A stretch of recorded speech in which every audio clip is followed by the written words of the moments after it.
Mi nombre es Paola Flores y en este video les voy a hablar sobre efectos del asbesto en la salud.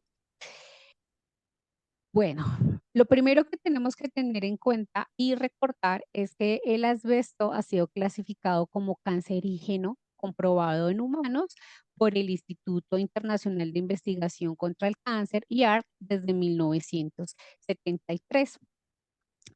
Recordemos que existen diferentes tipos de asbesto, entonces la evidencia científica se ha ido sumando para encontrar que todos los tipos de asbesto son cancerígenos. En los primeros, en algunos se encontró una asociación hacia los años 70 y en el último que se ingresó a la lista, que es el asbesto blanco o crisotilo, también fue encontrado y está clasificado de esta manera.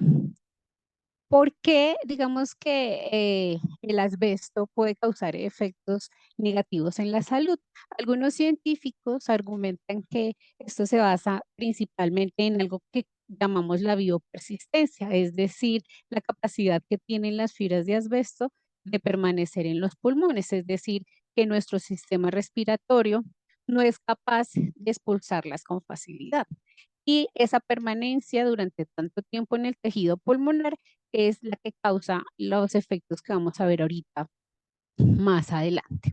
Lo otro es recordar pues, que las fibras son muy pequeñas, ¿cierto?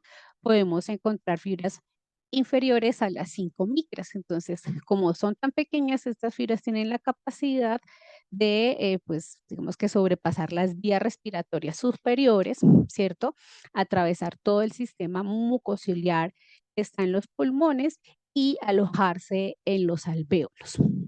Allí pueden ser englobadas por los macrófagos y ser expulsadas, digamos, del cuerpo vía linfática o quedarse ahí produciendo pues los efectos, bien sea fibrosos o de cáncer que vamos a ver más adelante.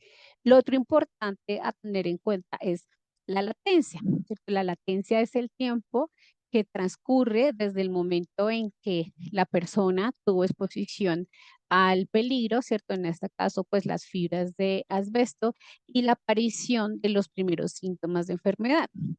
Esto pues varía mucho, pero se ha encontrado que la latencia de las enfermedades relacionadas con el asbesto es superior a 20 años, encontrándose casos incluso de 40 años de latencia.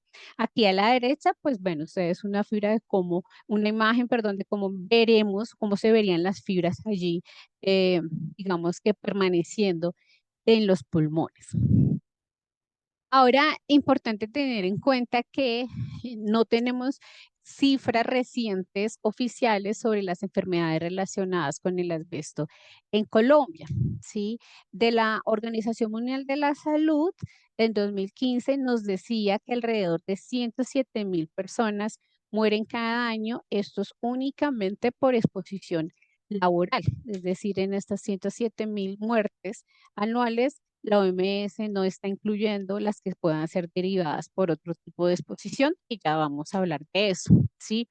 En Colombia, el Instituto Nacional de Cancerología nos entregaba esta infografía que es antes de la prohibición, es decir, de antes de junio del 2019, en donde nos decía que en Colombia se estiman anualmente unas 350 muertes por cáncer de pulmón asociadas a esta exposición y unas 60 muertes por mesotelioma, que es un tipo especial de cáncer del pulmón y se considera como una enfermedad centinela, es decir, cuando esa enfermedad es diagnosticada en un individuo, hay una alta sospecha de que haya sido causada por asbesto. No es la única causa, pero hay una asociación muy alta, ¿no? Entonces, de ahí digamos que es importante tener en cuenta lo que ya decíamos anteriormente y es que la IAR ha publicado 3 monografías, es decir, 3 estudios en donde ha presentado evidencia científica que hace la asociación entre la exposición a asbesto y la generación de cáncer en seres humanos, por eso lo clasifica como un cancerígeno el grupo 1, que existe evidencia suficiente de que produce cáncer en humanos y las 3 monografías son del 73, el 77 y del 2012. Como les decía, en la monografía del 2012 es donde se introdujo o se incluyó allí al crisotilo o asbesto blanco, que era el último que hacía falta incluir ahí, es decir, que todos los tipos de asbesto pueden causar cáncer. Sí, lo otro importante a tener en cuenta es que a pesar de que existe un TLB o un valor límite permisible establecido para la exposición a asbesto por la CGIH, que es de 0,1 fibras por centímetro cúbico, la OMS pues nos hacía un llamado en 2015, sí, a tener en cuenta pues que en realidad no existe un límite de exposición segura. Por eso es que desde ese año hacía, digamos que una recordación especial a los países a hacer su prohibición y a regular pues su sustitución. Ahora, a partir de la información que encontramos en estas monografías, encontramos, digamos que dos tipos o dos agrupaciones de enfermedades. Una es la asbestosis, sí, que es una enfermedad que no es maligna, sí, porque no es cáncer, pero que básicamente consiste en una fibrosis pulmonar. ¿Sí? Las fibras se alojan en los pulmones y hacen que se pongan fibrosos y se intercambie, digamos, perdón, que se dificulte el intercambio gaseoso y eso es lo que hace que la persona se le dificulte respirar. Entonces, si bien no es una enfermedad maligna, es una enfermedad que afecta mucho la calidad de vida de la persona, porque algunos incluso con soporte respiratorio, es decir, con oxígeno, se les dificulta respirar.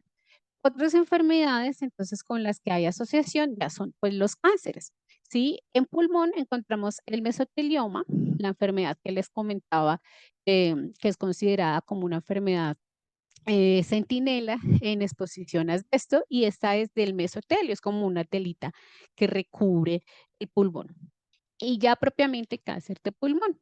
La evidencia que he recolectado YAR también ha encontrado asociaciones con el cáncer de laringe, pues, que hace parte, ¿cierto?, del sistema respiratorio superior, del cáncer de ovario y existe una asociación con el cáncer de estómago y colon rectal.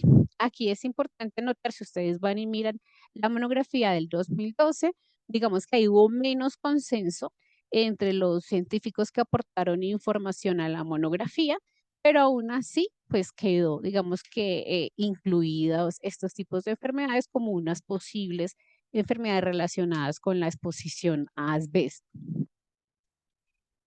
Ahora también es importante recordar o que tengamos en cuenta que la exposición a asbesto no sea únicamente en los ambientes laborales, ¿sí? Bueno, acá tenemos el caso de un trabajador de la industria de autopartes que trabajaba en el almacén de materias primas y resultó pues enfermo producto pues de una exposición en el ambiente laboral. Pero también tenemos casos documentados, no solo en Colombia, sino a nivel mundial, de una exposición ambiental. El caso que más conocemos en Colombia es el de Ana Cecilia Niño, ¿cierto? Por eso, de hecho, la ley de prohibición de asbesto lleva su nombre, porque ella estuvo expuesta a residuos de asbesto cuando era pequeña, digamos que en su niñez, ¿sí? Y su enfermedad fue diagnosticada casi que a finales de sus 30 o de sus 40. Y existen otros casos en Colombia, desafortunadamente. Y tenemos también casos de exposición doméstica. La mayoría de casos de exposición doméstica que se han documentado en el mundo son de mujeres, esposas o parejas de trabajadores de la industria, que cuando los trabajadores de la industria traían, por ejemplo, su overol, su ropa de trabajo a la casa, ellas lo lavaban y ahí había una exposición, ¿sí? Aquí el caso de Luis es una exposición doméstica, producto de una exposición similar, pero por su padre. Sí, la esposa de Luis cuenta que él jugaba, digamos, con la ropa de trabajo de su papá, porque estando niño le llamaba la atención, no le parecía gracioso sacudir la ropa de trabajo de papá porque traía polvo y con eso jugaban.